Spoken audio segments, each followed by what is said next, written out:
Pope Benedict is back from a 3-day trip to the Czech Republic. It's a small country, but it's one that reflects many of the challenges facing the Church in Europe. We'll look at the aims and the impact of the visit today on the Vatican Report. I'm Carol Glatz, Catholic News Service, Rome correspondent. And I'm John Thavis, CNS Rome Bureau Chief. The Pope's journey to the Czech Republic marked the 20th anniversary of the country's liberation from communism. But for the Church, the post-communist era has been bittersweet. The practice of the faith is in decline, and that's very worrying here at the Vatican. Carol, you were with the Pope on this trip, and I understand he spoke to that issue on his flight with reporters. That's right.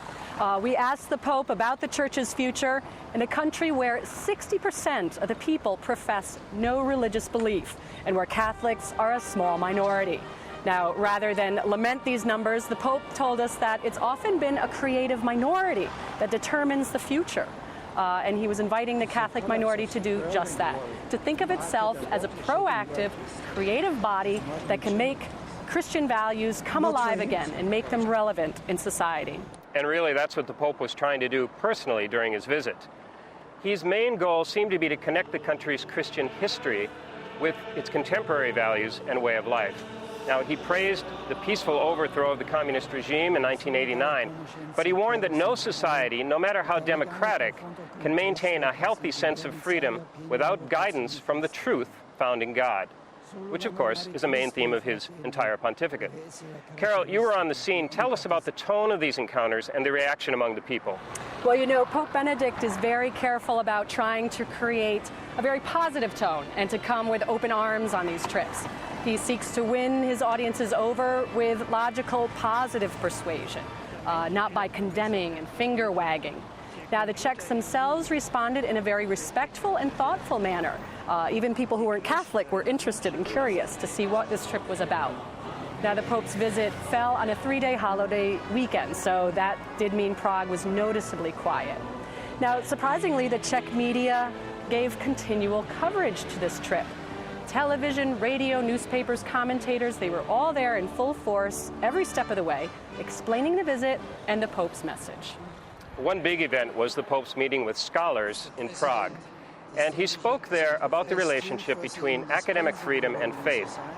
He warned against what he called a radical secularism, and I think people sometimes wonder what the Pope means by that.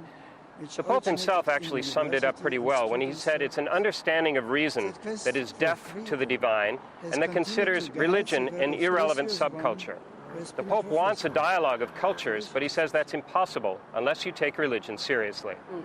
Now, one of the things the Czechs take very seriously, John, is their patron, St. Wenceslas. There are a lot of people, by the way, named after him, including the president. Now, the saint was only a prince, but he's still the same good King Wenceslas of the Christmas song. He's important for Czechs because he's credited with the birth of their nation and with bringing Christianity in the 10th century. The Pope celebrated an open-air Mass on the saint's feast day, and this was a big religious and patriotic event. The Pope also shared in a popular devotion, stopping to venerate the infant of Prague. That's a statue of the baby Jesus. He left a small gold crown for the statue, and he said a prayer for needy children around the world. Now, this was the Pope's 7th trip to a European country, and his focus on Europe will continue. His next 3 trips in 2010 are all in Europe.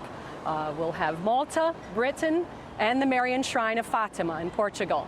So over the next year, we can expect to hear more about the continent's Christian roots and what the Church can do to revive them. I'm Carol Glatz. And I'm John Thavis, Catholic News Service.